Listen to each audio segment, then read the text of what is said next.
Good morning बच्चों, आज हम क्लास 11th फिजिक्स का टॉपिक देखेंगे। सेकंड चैप्टर का टॉपिक है और आज का टॉपिक है हमारा किसी सदिश का परिमाण यानी मोड ज्ञात करना। क्या है, इस तरह के जो क्वेश्चन होते हैं वो नीट एग्जाम जेईई में बहुत पूछे जाते हैं। और किसी सदिश का जो परिमाण है मोड, हम उसको कैसे निकालेंगे। सबसे पहले जैसे भी आपने क्लास 10th क्लास में द्विघात समीकरण का व्यापक रूप पढ़ा होगा, उसी तरह से हमारे सदिश का जो व्यापक रूप होता है वो सदिश का व्यापक रूप क्या होगा।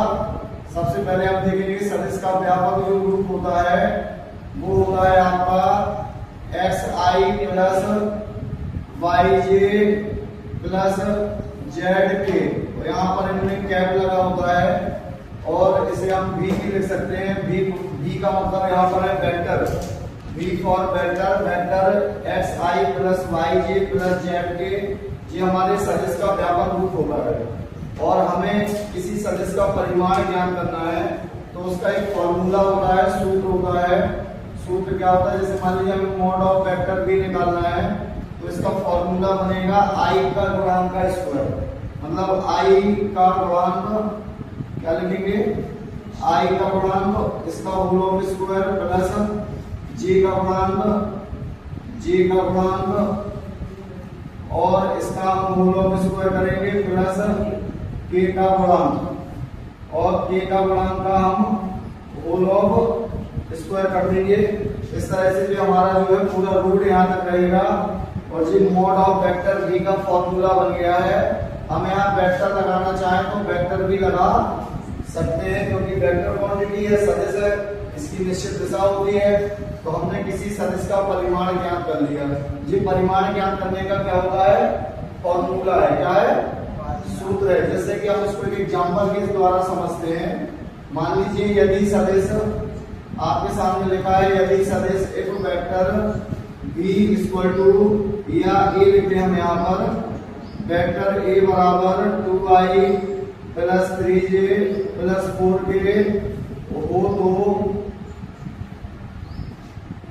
सदिश का परिमाण ज्ञात कीजिए।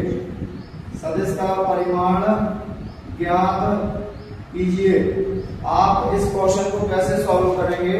यहाँ पर सदिश वेक्टर a बराबर क्या दिया है, 2i 3j प्लस 4k हो तो सदिश का परिमाण, परिमाण का मतलब होता है मोड। अभी हमने आपको बताया ना किसी सदिश का परिमाण यानी मोड ज्ञात करने का सूत्र ये होगा। तो आपके सामने ये जो फॉर्मूला लिखा हुआ है, आपको इस फॉर्मूले का उपयोग करना है और आप उस वेक्टर a का परिमाण ज्ञात कर सकते हैं, है ना। तो जैसे आप जब इसको सॉल्व करोगे तो आप लिखोगे, दिया है गिवन, क्या दिया है, वेक्टर a बराबर 2i plus 3j plus 4k। आपको क्या निकालना है, मोड ऑफ वेक्टर a निकालना है, मतलब फाइंड करना है मोड ऑफ वेक्टर a।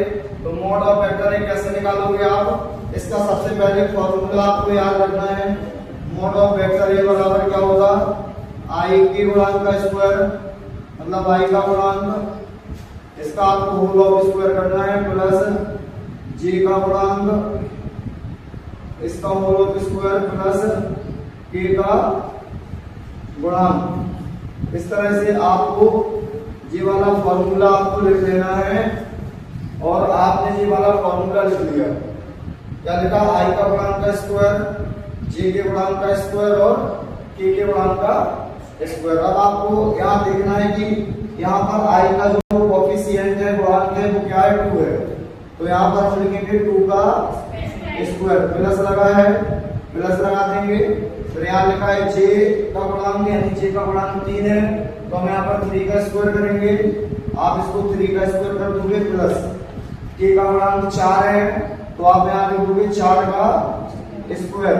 और इस तरह से आप इसको जब सॉल्व करोगे तो 2 का स्क्वायर क्या होगा, 4, 3 का स्क्वायर क्या होगा, 9 यानी 9, 4 का स्क्वायर 16। तो इस तरह से 2 का वर्ग हो गया 4, 3 का वर्ग हो गया 9 और 4 का वर्ग हो गया 16। अब आप इन सबको जोड़ दोगे तो 16 में 4 जोड़ेगा तो 20 और 9 29 हो जाएगा। मतलब आपका आएगा मोड ऑफ वेक्टर a ए बराबर √19। अब √19 किसी संख्या का वर्गमूल नहीं होता, तो जी यहीं पे खत्म हो जाएगा। लेकिन आपको यहाँ पर मात्रक लिखना पड़ेगा। यदि आप मात्रक नहीं लिखोगे तो आपके पेपर में अंक कट सकते हैं। इसके बाद एक और हम एग्जाम्पल ले रहे हैं आपके लिए, सेकंड एग्जाम्पल ले रहे हैं। जैसे मान लीजिए आपको दिया है यदि सदिश वेक्टर ए बराबर क्या दिया, 2i प्लस, ठीक है, यहाँ पे 2i प्लस 3j दिया है, इस तरह से दिया है। तो और कुछ मान लेते हैं यहाँ पर,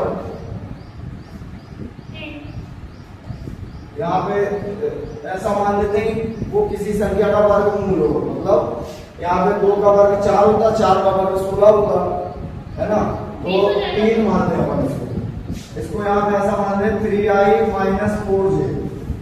वो तो सदिश वेक्टर ए का परिमाण ज्ञात कीजिए, परिमाण ज्ञात कीजिए। इसका हमें निकालना है, सदिश का परिमाण ज्ञात करना है। तो हम इसमें क्या करेंगे, देखो सबसे पहले जब इसको सॉल्व करेंगे तो हम लिखेंगे दिया है, क्या दिया है, वेक्टर ए बराबर 3i माइनस 4j। यहाँ ध्यान से देखो, यहाँ पे के वाला पद नहीं है, 3i है और 4j है, और के वाला पद नहीं है। देखो यहाँ पे व्यापक रूप में i j k 3 पद होते हैं, वहां पे तो 2 पद है, के वाला पद नहीं है, तो हमें उससे कोई मतलब नहीं है ना, नहीं है तो नहीं है। यहाँ पे जब अपन इसका vector mode of vector A निकालना है, अपन को क्या निकालना है, मोड ऑफ वेक्टर निकालना है, तो हम इसका फार्मूला लगाएंगे। फॉर्मूला क्या कहता, i का गुणांक का स्क्वायर प्लस j का गुणांक का स्क्वायर प्लस k का गुणांक का स्क्वायर,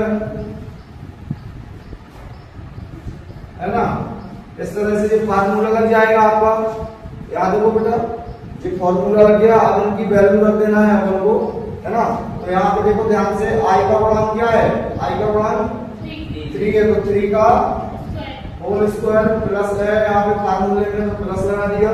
फिर j का गुणांक है, j का गुणांक -4 है, तो -4 का स्क्वायर प्लस k का गुणांक नहीं है, तो k वाला पद आपको नहीं लिखना है। यदि i j k में से 2 पद है तो 2 का ही चलेगा, जितने पद होंगे उतने का आपको लेके चलना है, ठीक है ना। अब आप देखो यहाँ पे 3 का वर्ग क्या होगा 9, 4 -4 का वर्ग 16 और √9 प्लस 16 होगा 25, और 25 5 का वर्गमूल है। यहाँ पे √25 को आप 5 लिख सकते हैं, क्योंकि 5 गुणे 5 तो 5 का पेयर बनेगा तो बाहर निकल जाएगा, तो जी आपका 5 मात्रक आ जाएगा। इस तरह से हमने आपको मोड ऑफ वेक्टर वाला टॉपिक समझाया है। आज हमारा एक टॉपिक आपके लिए था किसी सदिश का परिमाण ज्ञात करना। इस तरह से हमने आपके सामने 2 एग्जांपल लिए हैं, है ना। एक हमने फर्स्ट एग्जांपल यहाँ पर लिया है और दूसरा एग्जांपल यहाँ पर लिया है। दोनों प्रश्न आपके पेपर की दृष्टि से महत्वपूर्ण है, इनको आप अच्छे से समझ लीजिए। और वीडियो को दोबारा देखने की जरूरत है तो दोबारा भी देख लीजिए।